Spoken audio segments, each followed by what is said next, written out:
ভাঙড়ে আন্দোলন তুলে নিয়েছে কমিটি, কিন্তু জমি সমস্যা যে ভাঙড়ে আন্দোলনের মূলে সেই বার্তা পৌঁছে গেছে নবান্নে। শুধু ভাঙড় নয়, রাজ্যের বিভিন্ন জেলায় বদলে যাচ্ছে বহু কৃষি জমি চরিত্র।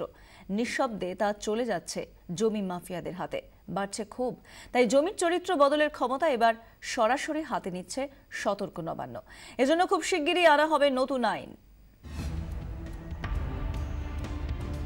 জমি গত এক দশকে এই একটা শব্দকে ঘিরে আবর্তিত হয়েছে রাজ্য রাজনীতি, যার সাম্প্রতিক উদাহরণ ভাঙড়।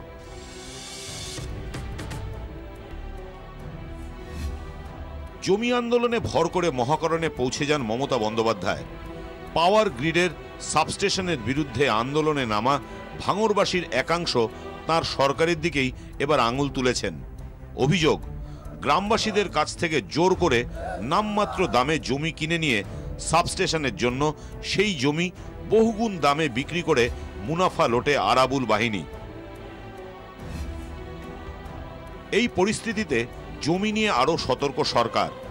নবান্নের কাছে খবর, জেলায় জেলায় ব্লকে ব্লকে শাসক দলের এক শ্রেণীর নেতাদের মদতেই জমির চরিত্র বদল হচ্ছে। কৃষি জমি রাতারাতি চলে যাচ্ছে জমি মাফিয়াদের হাতে। এলাকায় এলাকায় এ নিয়ে বাড়ছে ক্ষোভ। ভবিষ্যতে এই ক্ষোভকেই তৃণমূলের বিরুদ্ধে কাজে লাগাতে পারে বিরোধীরা। নবান্ন এমনটাই মনে করছে। তাই জমির চরিত্র বদলের পুরো ক্ষমতাই এবার নিজের হাতে নিতে চায় নবান্ন। জমির চরিত্র বদলের ক্ষমতা এবার সরাসরি চলে যাবে নবান্নের হাতে। ব্লক বা জেলা স্তরের আধিকারিকরা আর জমির চরিত্র বদলের অনুমতি দিতে পারবেন না।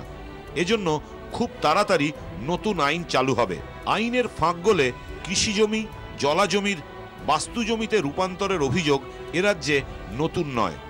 রাজারহাট নিউ টাউনে জমিকে কেন্দ্র করে সিন্ডিকেটের বখরার লড়াই এখন শিশুরাও জানে।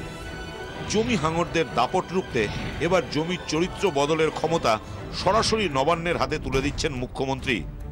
ভাঙড়ের ঘটনা থেকে শিক্ষা নিয়েই দ্রুত এই সিদ্ধান্ত বলে মনে করছে রাজনৈতিক মহল। সুতপা সেনের রিপোর্ট, 24 ঘন্টা।